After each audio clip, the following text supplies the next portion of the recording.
Netanyahu telephone করেছিল Donald ট্রাম্পকে, এবং ডোনাল্ড ট্রাম্পের সাথে তার অত্যন্ত উত্তপ্ত বাক্য বিনিময় হয়েছে বলে খবরে প্রকাশ।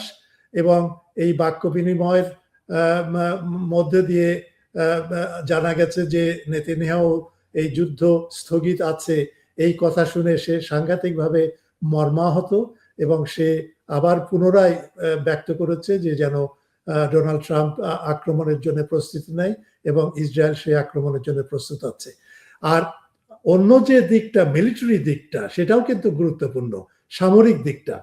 সেই সামরিক দিকটা হচ্ছে যে পেন্টাগন থেকে শুরু করে ডিপার্টমেন্ট অফ ডিফেন্স, এদের ভেতরে কিছু ঠান্ডা মাথার লোক আছে যারা ডোনাল্ড ট্রাম্পকে বলছেন যে দেখো, F-15 এবং F-35 যে ইরান যে ধ্বংস করলো যুদ্ধের প্রথম দিকে, এবং যে সমস্ত তেল বাহী যে সমস্ত প্লেন ছিল C-130 ইত্যাদি ইত্যাদি, সেগুলো বেশ কয়েকটা ধ্বংস হয়েছে সৌদি আরবে এবং ইরাকে।